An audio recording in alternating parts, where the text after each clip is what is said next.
Hey YouTube family, how you guys doing? So, maybe you've watched my channel before, maybe this is the first time, but you're looking to set up your budget guitar. Well, today we're going to be focusing on the West Creek 333 setup that I just got in the mail. And I'm just going to take you with me to show you the stuff that I do. Now, disclaimer, I am not a luthier, nor do I play one on YouTube. All right, let's just get that clear.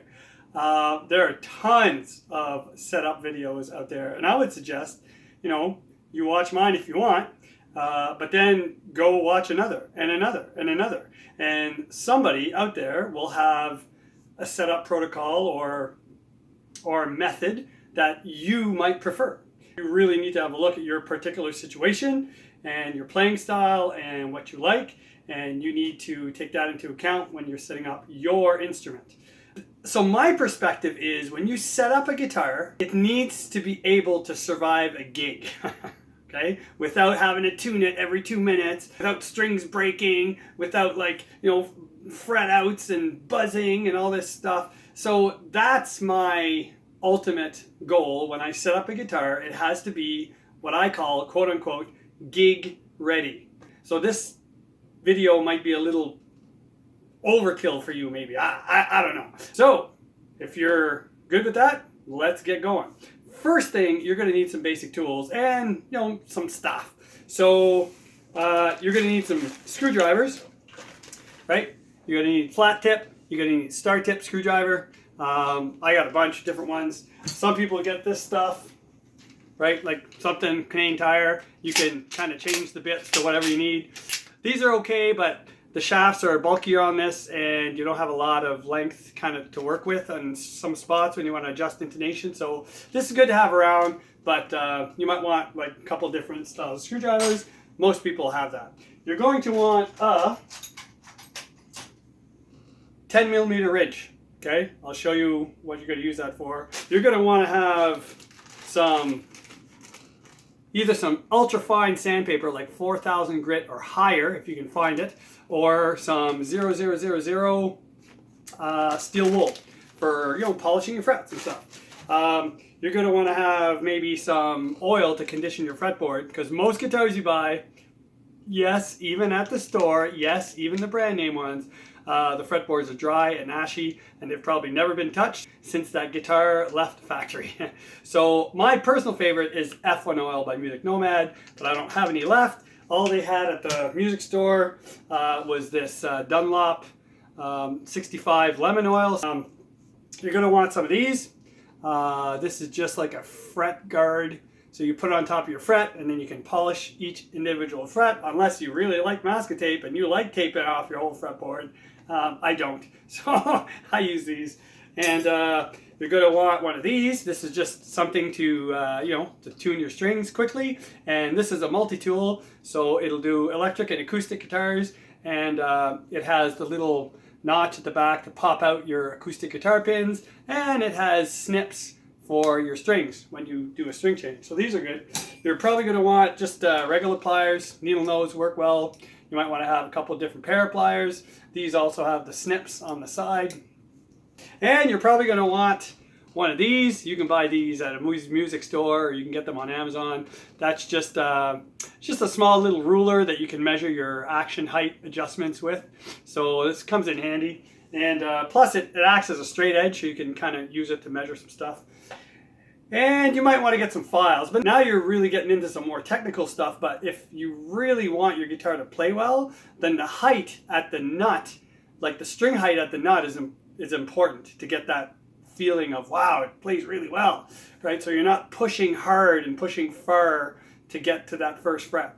So I just bought, again, the Music Nomad fret files, and I'm not gonna lie, I don't know where you guys are at. I'm in Canada, and these are not cheap. They're expensive. All this stuff that I showed you is just stuff. I'm just showing you because I used it. I'm not going to have links so that you can go click on it, and I'll get paid if you buy it. And no, I'm not that big of a YouTuber, and I don't get into that stuff. This is just sharing information. Take it or leave it. It's totally up to you. So that's it. I just unboxed the guitar. It's right behind the phone, and I'll show you what it is, and then I'll show you what I do. And if it helps you, fantastic. If it doesn't, you know what? There's a ton of other videos in there, but it works for me. So this is the freshly unboxed guitar that we'll be setting up today. So this is a West Creek 333 guitars. I'm familiar with the West Creek company. I've reviewed a bunch of their guitars. I own a few of them, and this, although not a telly and not my style, they're really cool guitars. I set one up recently, and it needed a lot of work. Somebody had bought it and totally, you know, abused it, so it wasn't really the guitar's fault. This one looks pretty good. But I can tell you, I don't care what they look like, you're going to need new strings, guaranteed. All these tuners are going to have to be, you know, tightened up, because with traveling overseas and all this stuff and sitting in a warehouse, the wood expands and shrinks, and these tuners are going to be loose, I'll guarantee it. We may need to address some inconsistent frets. I have no idea. We'll have to look at that. So the first thing you're going to do when you get a budget guitar is inspect it, just visually. Make sure there's no cracks, make sure there's no major dings, dents, right? And if there are, well then you can either return it right away or deal with it, live with it, you know, get a discount maybe. But this one, and I know you're not really seeing all the details on the camera, and but if I spot anything, I'll let you know. But the binding work on this one is just exquisite. There's really no issues whatsoever. The back of the body is super nice. I'm not seeing any scratches there. The blemishes you're seeing is actually the reflection in the paint or the finish of the guitar. Right? I like looking at string alignment over the magnets just right off the bat, just to see what I'm dealing with. And this one is bang on, so won't have to worry about that. The electronics, we're just going to plug it in, see if it works. This one even has the plastic still on the pickguard. Switch, you know, switch feels good. These West Creek guitars, they use full-size pots. I think they're a Korean branded pot, and they use a real, like, blade type switch. It's not like the little electronic box switches that are super cheap on most, you know, overseas guitars that are budget friendly. These are actually quality components, and their pickups are Alnico. They're not ceramic, and they're pretty good. And then the other thing I check is I just look at the string spacing on the neck. So you can see here that, you know, that there's a little bit of space between the edge of the fretboard and the E string, so which is good. And if you go over here and look at the small E, there's pretty much the same amount of space. And when you look at the fret markers, right, they're all centered to the string, so that's good too. And the nut spacing looks the same, so that's all good. And then you look at the headstock and everything's good. And then if you want to be really fussy, you can come down here and you can look at the fret markers, because sometimes these budget guitars, the fret markers aren't centered. So that one's good, that one's good, that one's good, that one's good. Oh, we have 12th fret, that's good. So on this guitar, they're kind of all good. They're all centered to, you know, between the frets, and they're all at the same height. So again, no issues there. So I don't know why this guitar was returned. Maybe someone just didn't like the sound. Maybe it was extremely poorly set up. But that's it. So first thing, visual inspection. Check. That thing passes, no problem. All right, second thing, plug it in, see if it works. That'll allow you to check the electronics out, see how it plays. And it's not going to be tuned, right? So I'm going to take a second, I'm going to tune this thing. So far, these tuners are good.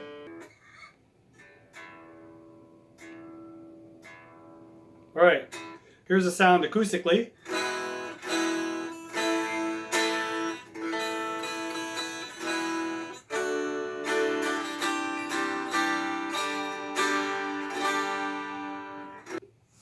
I'm going to check the sound electrically, and we're going to make sure that all this stuff works. So both volumes, both tones are full volume, and here we go. Wow, That sounds pretty good actually. You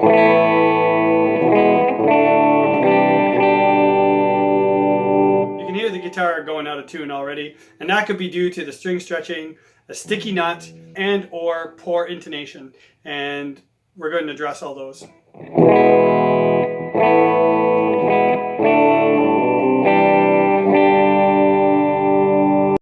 All right, so now we know that electronically, at least, everything works. So next thing we want to do while we're tuned, we just tested it, check for fret buzz. What I do, I just kind of walk up 4 frets from the bass string to the treble string, and I just keep moving up 4 frets at a time, and I just check. So that's fine. So then I'll just go, I know those 4 are fine, so I'll just go to, I'll put my index finger on where my little finger was and start there, right?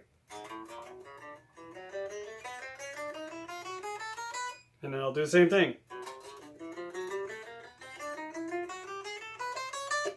Now, that's a little buzzy there, but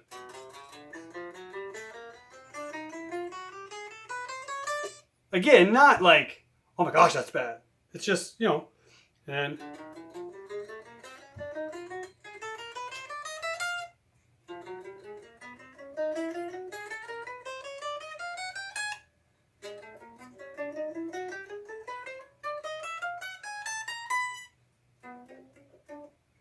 now you're at a point where you're probably going to be playing up there anyway on this style of guitar, but because I can't even put 4 fingers across on there.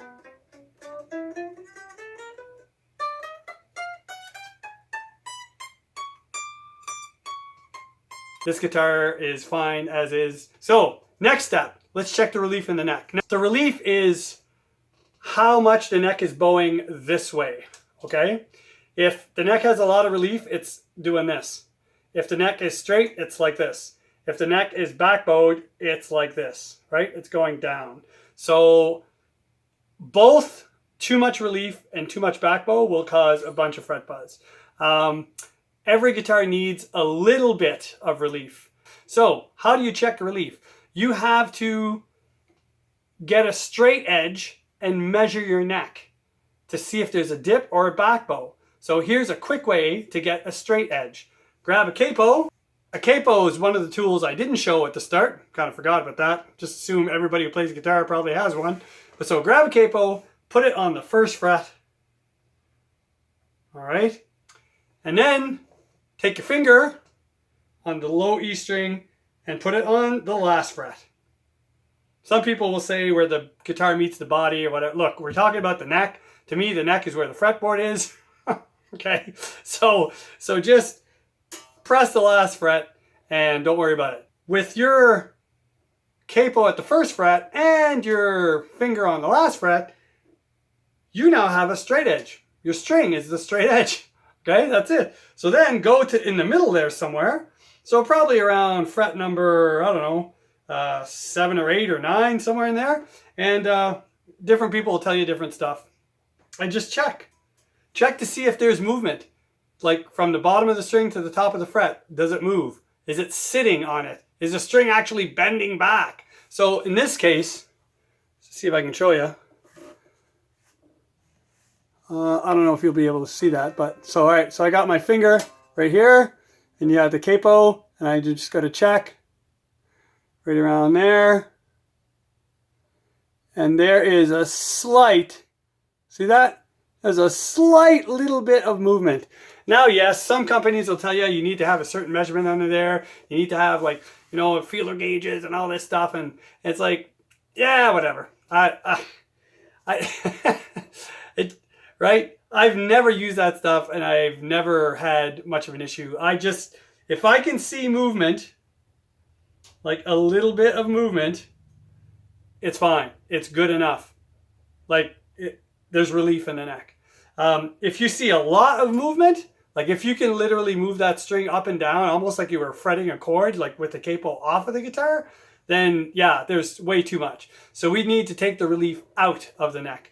And to take the relief out, when you're looking at the neck like this from your end, so if I'm, you know, standing like this, righty-tighty, lefty-loosey. So if I go to the right, you take the truss rod cover off. If I take my wrench, we go to the right, you're going to back bow your neck. You're going to apply tension backwards. And if I go to the left, you're going to release the truss rod and that neck is going to come forward. So depending what you need to do, you need to adjust that truss rod. You're not going to break anything. Just do little quarter turns at a time and then check. And you can leave your capo on it and then you can just recheck until you get the height that you want. And some people say, yeah, but the nut height might be wrong and the saddle height might be wrong. Yeah, but who cares? You're taking that out of the equation. When you put the capo on there and you press down on that first fret, the bridge and the nut, you're taking it out of the equation, right? You're literally just making a straight edge with your string on the fretboard, and that's what you're checking. Now we know where we're at with the relief. Next thing, we are going to loosen these strings and check the tuners to make sure they're snug. You'll loosen these strings just a bit. All right, once that's done, tension's off. We're gonna flip the guitar over. So we're just going to check these screws to make sure they are snug. All good. And then you can check the little screw on the edge of the tuning key right here and make sure that they are snug. You don't want them tight because then these tuners will be too tight, but you want to make sure that they're not loose. And you can set these to give you a nice feel on your tuner. Perfect. All right, now we flip the guitar over. And you just need to have something to support the neck. I actually bought this little Music Nomad thing. It's got like different angles on it on Amazon just because they were on sale one day and I thought, oh, cool. Yeah, those are pretty cool. But there's all kinds of different ones. Just some people just cut out a foam block and they just shove it underneath there and whatever, whatever floats your boat, I guess. So now comes your 10mm wrench. And what's cool about the wrench is you can get under the strings. You don't have to take your strings off. So now you can check these tuners and I guarantee you they're all going to be loose. Yeah, see? So I'm going to give a good quarter turn to each one of these and snug them up. Now don't go ridiculously tight. Just when you feel them get snug, that's it. You're done.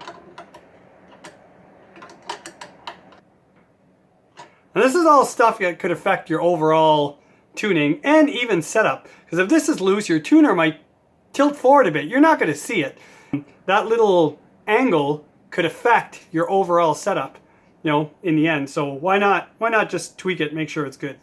Anyway, and that's it. While we had, our screwdrivers out and stuff, we might as well check our strap buttons. So on this West Creek, there's one on the end.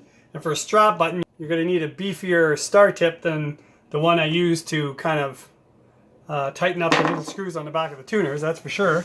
So just got to check that. And these are probably loose too. Yep, this one is about half a turn, but they snug up really nice and tight. And then this one is on the back side.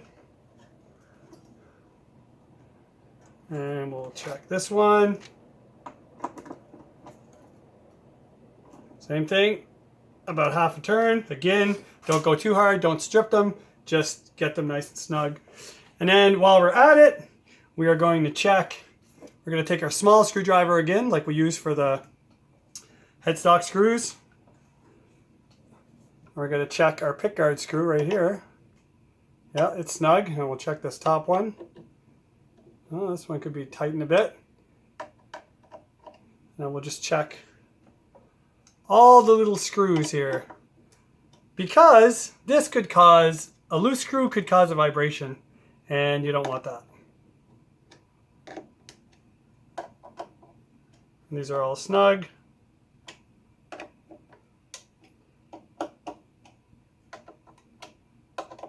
Just taking all this stuff out of the equation so that, we know.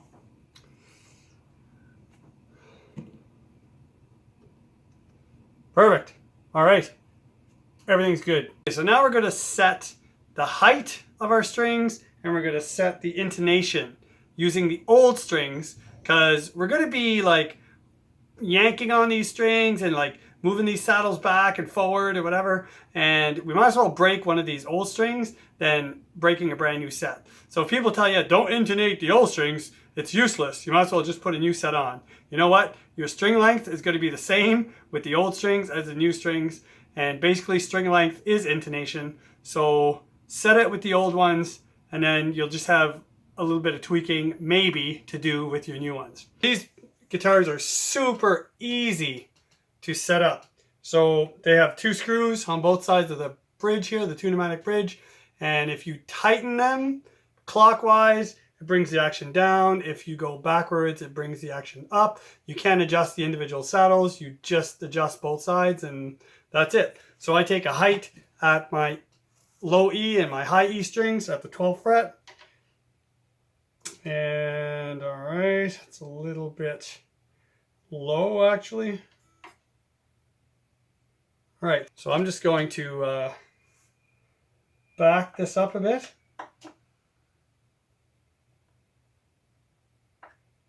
And the other side as well. Make sure when you're doing these adjustments, your strings are tuned to pitch, because you want to work with the tension of the strings that you're going to have in a real playing situation. Okay, and oh, that's pretty darn good right there.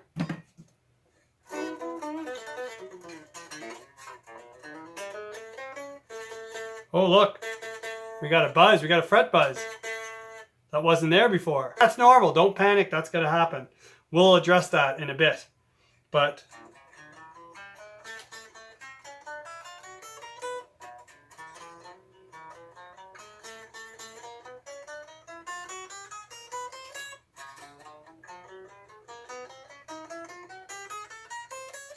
see, that's cleaned up, so it's only in one spot. So, there's a high fret. Which one is it? Well, if I fret a note and it rings clear, and then the next one rings clear, and then the next one, oh, buzzes, well, I know that the following fret is high, right? So fret number 6 rings clear, fret number 7 is buzzing, fret number 8 rings pretty clear, and then we're good. So there's a high spot on the 8th fret, just a small high spot right there. So we're just gonna sand that down a bit and repolish. It's not even gonna affect the crown. I'll show you. All right, intonation. So make sure guitar's tuned, okay? See that? The needle's going right to the center. Now I'm gonna fret the 12th fret, and it's sharp. See that? So that means the saddle has to move back. The string has to become longer. So basically, again, you're going to need a long shaft, small flat head screwdriver. And all you're going to do, rest the guitar in your lap. I do these in playing position as much as possible. So the intonation screw is right here. I'm just going to put my screwdriver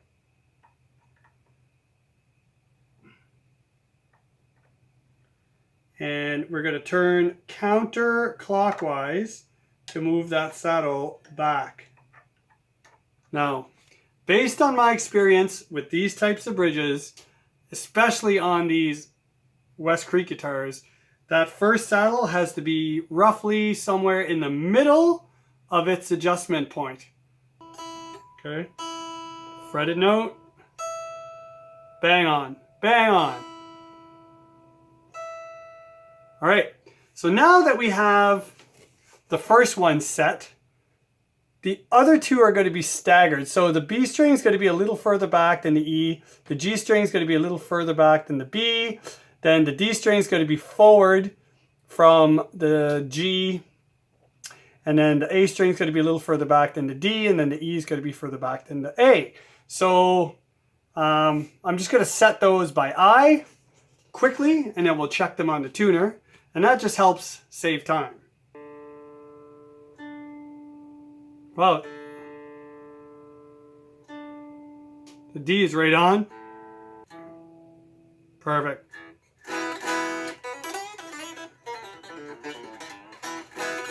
But before we go filing frets, we're going to check the height at the nut. The string height at the nut. Now this might not be something that you guys want to get into, but it's pretty easy, so we're going to check it right now. All right, to check the height at the nut, basically all it is, fret the 3rd fret. Okay, so 1, 2, 3, fret the 3rd fret, and then press at the first fret and see how much movement you have.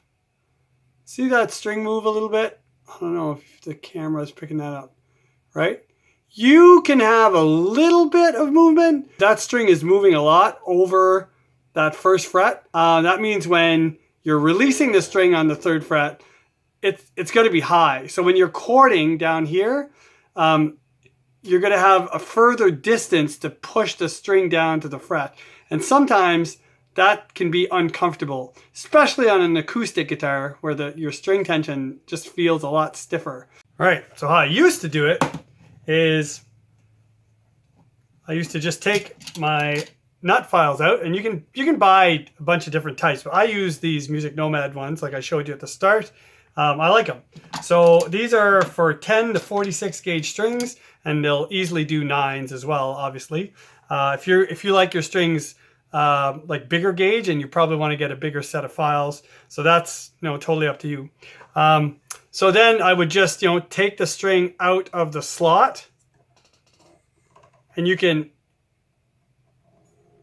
tune it down as well if you want, right? Nice and easy.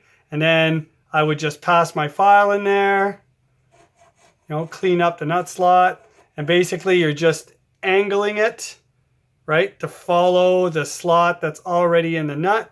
And we're just taking a little bit off to get some height reduced. And I'm angling my nut file towards this tuner, because you'll notice that the slots on these types of guitars are actually angled. So I would normally just do this, and then I would put the string back in, and and then I would recheck. I gotta take some more off. So I would do that like over and over, but that takes a lot of time. So because I do a lot of these guitars, and I'm always playing with mine and setting them up, I decided to invest in this little tool. It's called a Perfect Slot. It's something you buy on, I think I got it off of StewMac. It comes with a whole bunch of these little gauges. And so you measure your fret height using these gauges. But then I would add, for the smaller strings, I would add 5/1000ths of an inch thickness to this feeler gauge, like by putting another gauge on top. And then I would slide this feeler gauge right to the nut. And then I would file it until my file hits my feeler gauge, and done. That's it. And as I go up, I would add 2/1000ths of an inch to every string. So 0.026 and 0.016 together makes 0.042. If I put that across under the strings and just hold that in place for now, I take another straight edge and kind of just roll my fret. I can feel it hitting just a bit. It's just a little taller than my fret. So now what I want to do is I want to add 5 to this. Okay, so 0.26. So I want like 47, but this gauge only comes in even numbers, so I got to go 48. So 48 I could make up with, let's see here, I could do 28 and 20. So that'll be 48. So then I just take my gauge here, or my holder, slide it underneath, and it's like a little vise, and I tension it up underneath.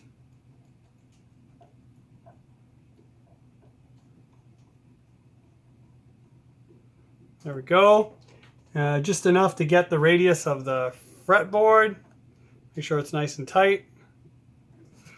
And I just take my file, and I'm going to file that nut until I make contact with this shim. And that's it. Take the string off, and I'll start filing.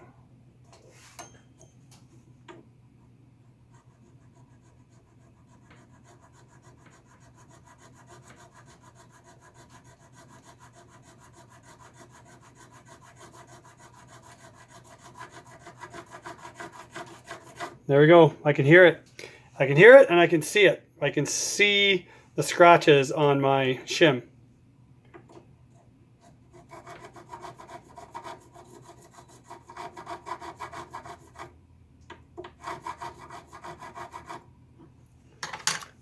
There you go, and that's it. I'm done.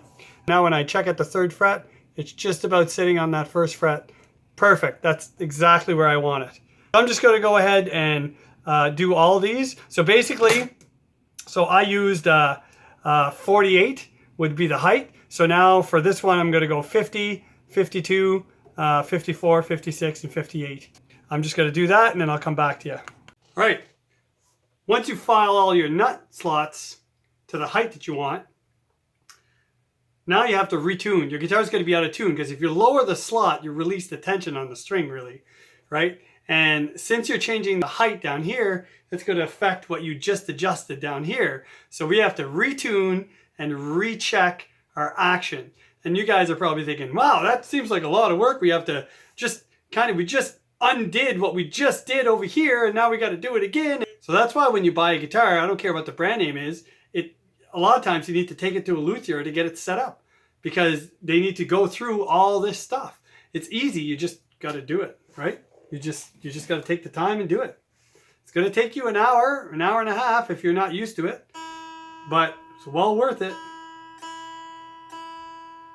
Now we're going to check our action.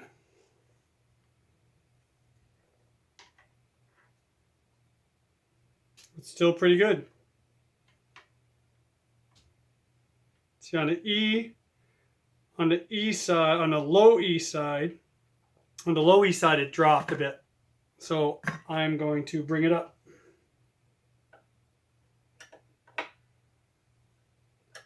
Half a turn. So that's better. That's great. Awesome. All right, so let's check again. That 8th fret, 3rd string was problematic before. We'll see if it made it worse or better or if it's the same. So 8th fret, I guess the 7th fret is the one that'll show us. Yeah, still buzzing. And then the 8th fret is clear.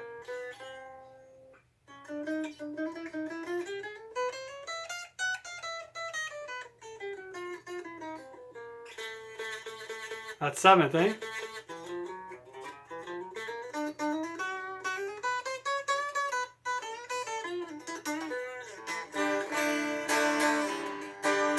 All right, strings are still stretching.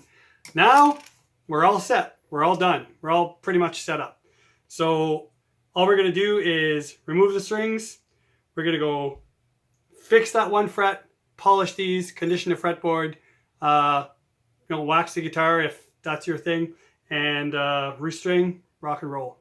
I guess I could have shown you this, but if you're not going to be reusing your strings, just once they're loose, take them out of the tuners, cut them in the middle, and you can just pull the tailpiece out of the guitar with the strings on them, get them away so you're not scratching the body, and then coil them up and put them in the proper disposal can. I know we have waste and we have recycling and we have compost here, so whatever. And then before you go start the work on your neck and stuff, just restring your tailpiece so it's ready to go. And basically I do it like this.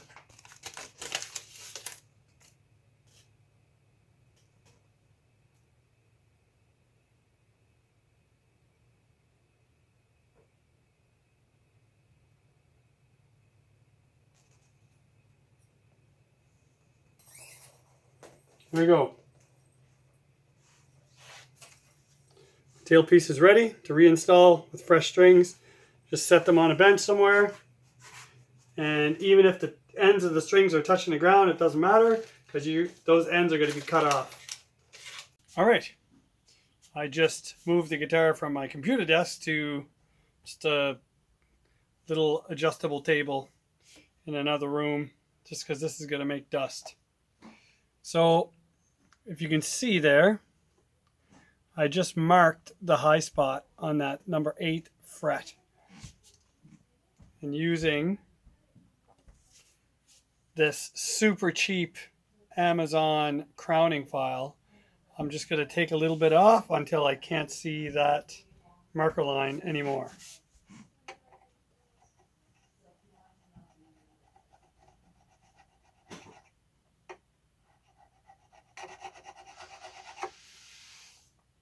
I'm going to make a couple passes on the whole fret.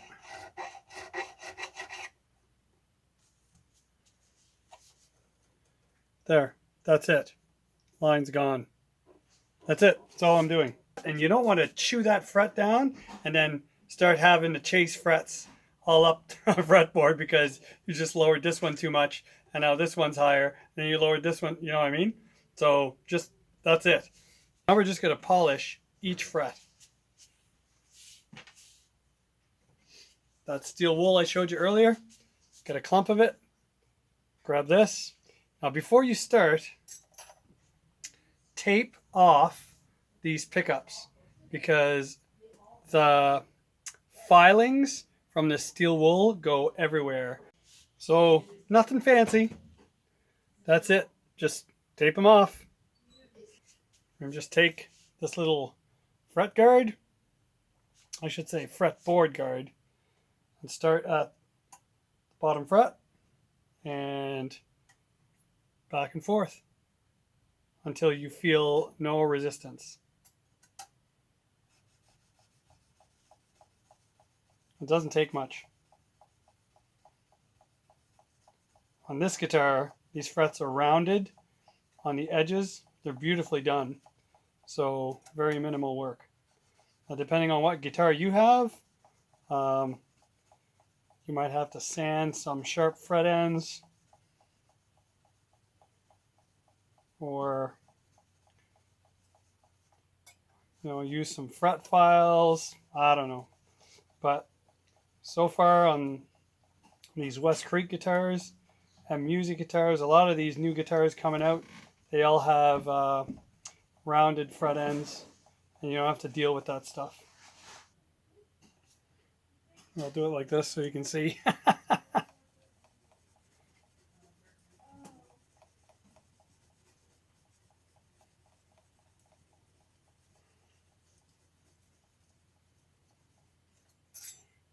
Here, I did the first 5. Let me just show you the difference.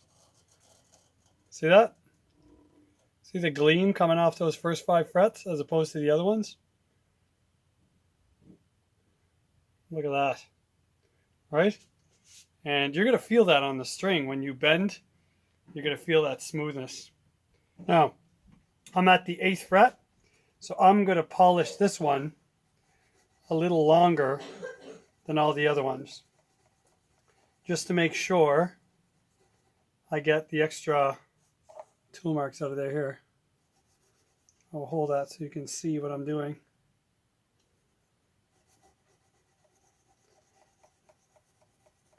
I don't have the luxury of having a camera guy or girl.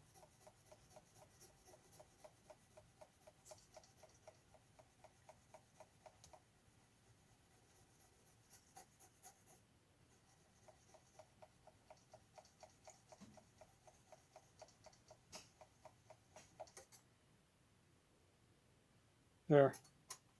That's perfect. All right, just finished. And check out these nice shiny frets. They're like super highly reflective now. Right? And you can't even tell like which one is the number 8, right? That I scraped down a bit because there's no tool marks on it. It's right here. There's nothing wrong with this fret. But you'll notice, look at all these little shavings, right, from the steel wool. It's all over the place on the board. So, and you see these little spots? That's all shavings on there too. So that's why we tape up the magnet. So we're going to just vacuum that up using my trusty little house vacuum.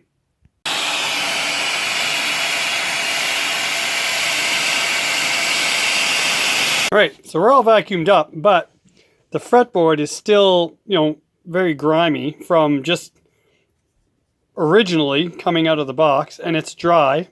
So we want to clean up the fretboard, and then we're going to lubricate it, or should I say condition it. And here's how I do it. Now you can buy fretboard cleaner. I'm totally out of it at the moment, but I got this. Jigaloo. This is like a lubricant, but it's got no waxes, no scent, no harsh chemicals in it. It's basically good for, it says good for wood, plastic, metals, and I just basically use it as a cleaner. I don't even let it absorb. So I just spray a little bit of it on the fretboard, and just wipe it off. And it doesn't hurt a thing.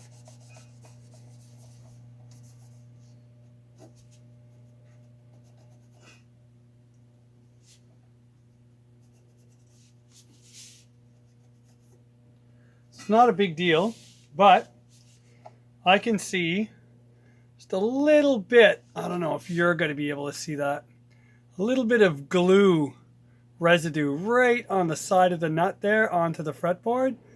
I can see that showing now that the fretboard's clean. So I am just going to scrape that off. Found a little cheap utility knife, little fine blade, and I'm just going to scrape that glue off using the point of the blade.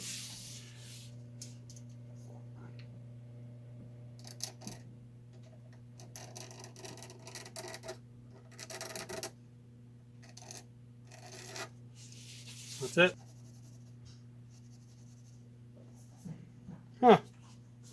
There you go. Look at that. Perfect. Just so simple. Right? And the last thing, we're going to take our oil, now that this is all clean, our Dunlop lemon oil, and we are going to smear it on this fretboard and condition it. So I kind of apply a generous coat, and then I wipe off the excess. I let the rest kind of soak in a bit, and then I wipe it dry, or as dry as it'll let me, I guess.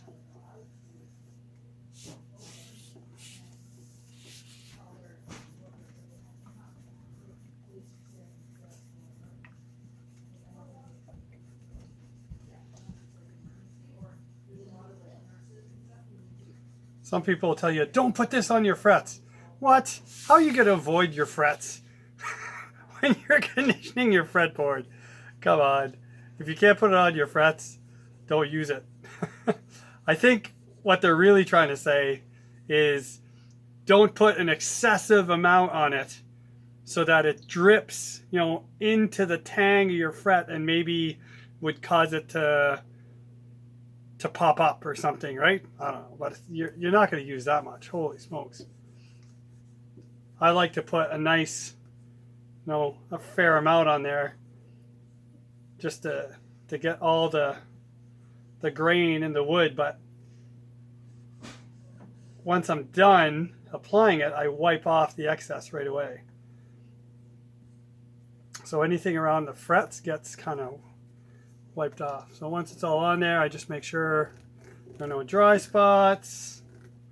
That's it. So it's gonna look super wet. It's gonna look like that, right? But then I'm just gonna wipe that off very quickly. I'm not pressing hard. I'm just going over the frets and the fretboard. Just take the excess off. There. Now, it's kind of in a shiny state, but it's not like dripping wet. And I'm just going to let that absorb in the wood for like 30 minutes to even an hour. So at this point, if you have something to do or you want to go grab a bite to eat, now's a good time. I'm just going to let this sit there for a little bit. All right, I'm back. I just had a nice hot bowl of chicken vegetable soup, homemade. So here, I don't know if you can see that, but you'll see that now there's kind of still some wet areas and there's some dry areas. So the board basically has absorbed like what it wanted from the oil. So now I'm just gonna kind of wipe that off, and we'll go get the guitar ready for restring.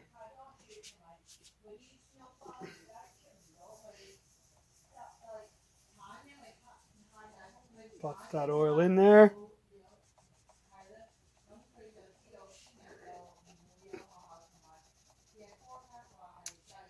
And some people will tell you, just put it on, wipe it off, and then you're done. I like to let it sit for a little bit for the results that I like anyway. Everybody's different. All right, we're done. All right, this thing's looking great. So now's a good time before you put the strings on. If you have some nice carnauba wax, I use this stuff. It's a butter wet wax by the chemical guys. Now's a good time to polish up your guitar. Nothing's in the way. So I'm going to go ahead and do that. All right, we are all polished up. And this thing, this thing looks nice. Holy smokes.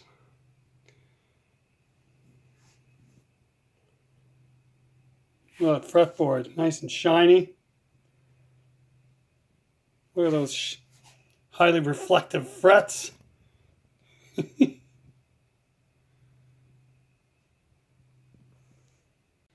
So we're in the final stretch. So now you take your bridge with the strings that you just installed, and we're going to slide that into place just like that, and bring it over here. Just let them hang over. We'll do one string at a time. I like to start with the treble strings, so I'm going to grab my small string. These are not locking tuners, and I don't use a Luthier's knot or anything like that.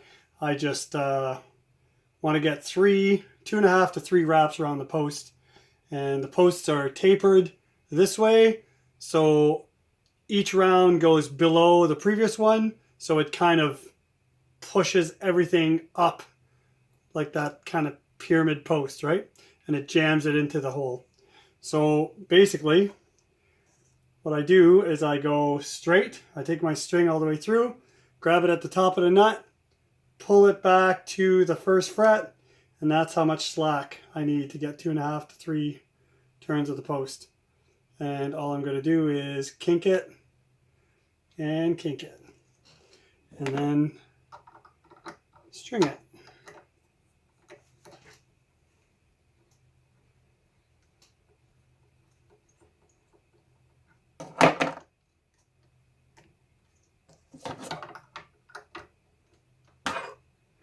So I'm going to restring the rest of these, and then I'll come right back. Got all 6 strings on. I just snipped them using my this little tool there, right? And I just get them out of the way. And now I'm just going to tune up to pitch and recheck our settings. Just taking a quick measurement here. The 12th fret. Oh, I'm way low. Like really down. Yeah, here too. So, because I pulled this bridge off when I buffed out the guitar, and the problem with these pulls is they're not tight because they turn easily, because you have to be able to turn them with the strings under pressure to set your action height, right? So when I was buffing them, I must have, turned them down, and they're all the way down to the body. So now they have to come up. So with the guitar kind of tuned at pitch, I'm going to take some tension off.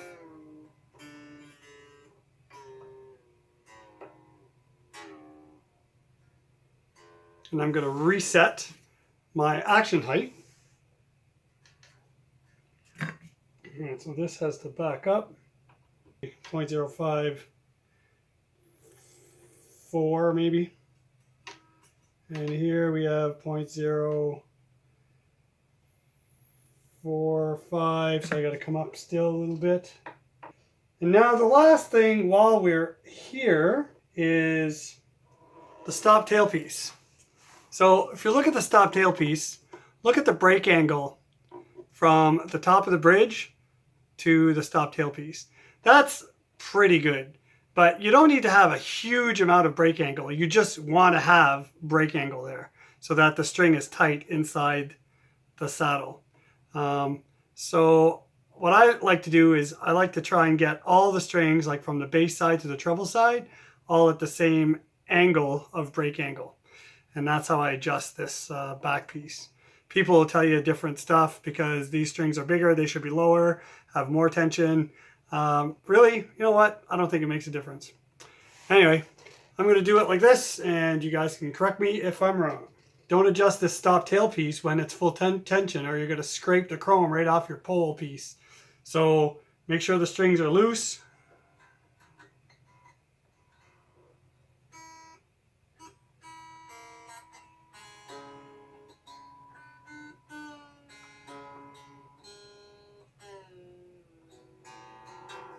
There.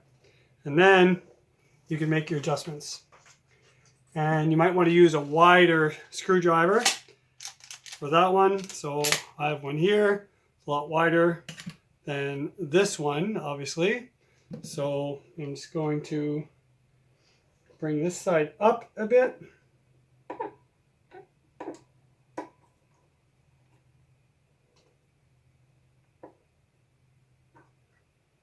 And I'm going to bring this side down a bit.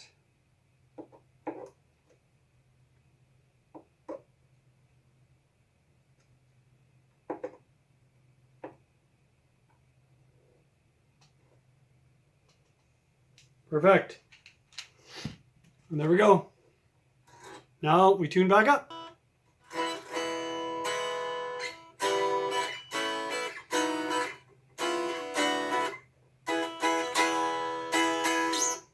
Great. Let's check that 8th fret, shall we?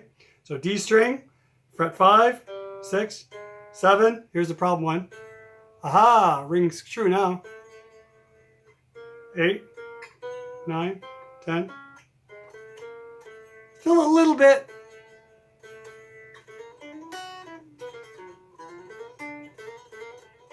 Can't even hear it.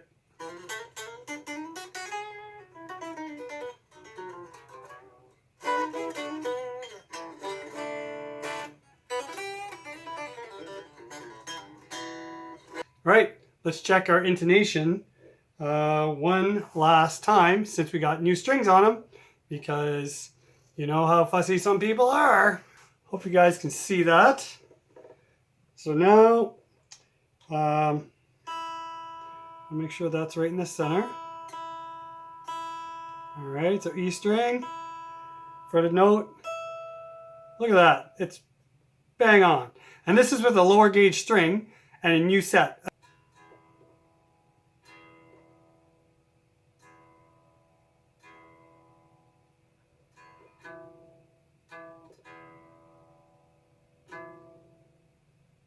Okay, so this one, the string needs to come forward a bit. I'll take care of that right now.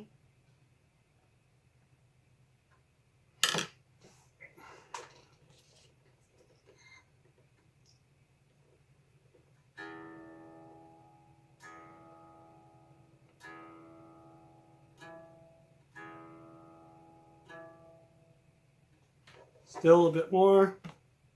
So one string out of 6 that we had to kind of re-intonate.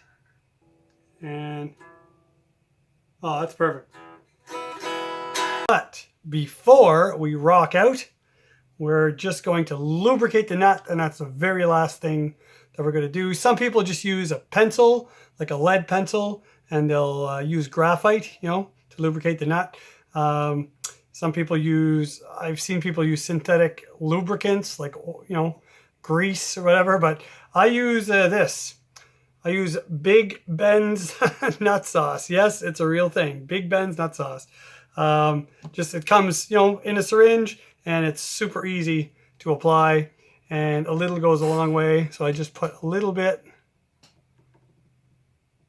in the groove, and just, that's it. Wipe off any excess. All right, let's see what this thing can do.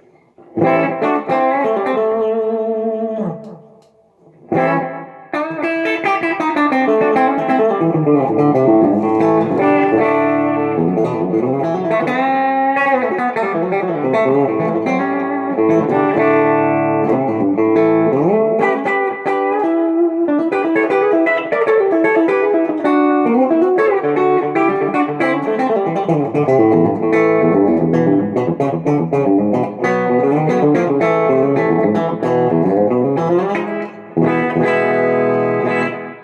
bit of drive.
Love it. It's great.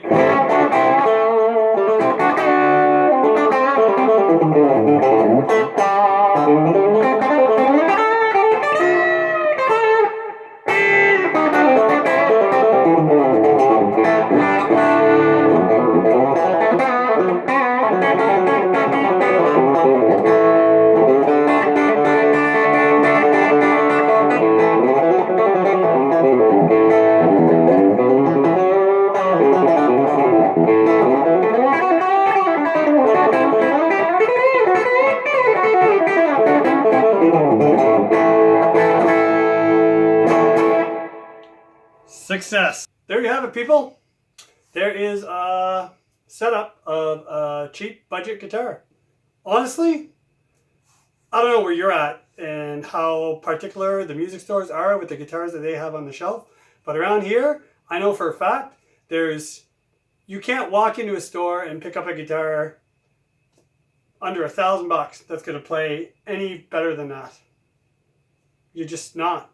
Right? Stores and companies are not going to take the time to get the nut height perfect. They're not going to take the time to make sure every fret is absolutely perfect. They're not going to take the time to intonate perfectly. Why? Because it takes time. Time is money in the guitar business. So if you guys can do that yourself, you're going to have a lot of fun. First of all, you're going to learn a lot, and you're always going to have a really good playing instrument to grab, to go to a friend's house, to go to a gig, to go to whatever. So this was a basic setup. That's what I do to all my guitars when I take them out of the box. That's what they go through. And each and every one of them needs it. I don't care the price tag. And just remember, I am not Luthier, nor do I play one on YouTube. This is just what I do. And I thought, you know what? I'm going to share it because I get questions all the time. How do you do this? How do you do that? Well, I know. That's what I do. Is it 100% correct? Nah, probably not. I don't know. But it works for me. So take some, leave some. Check around, look at some other videos. There's some really good tutorials out there for sure. But this works for me, and I've never had an issue, ever. So I'm just going to keep doing it, right? So before you criticize and come on to the comments and start, saying I did this wrong, I did this wrong, before you do that, you post a video of you setting up your guitar so I can see how you do it, right? Because words mean nothing unless they're backed up by action. So keep that in mind before you start trolling people. And for the rest of you, thanks for watching. I appreciate your support. You guys take care. God bless. Set up your guitars and keep rocking that 6 string.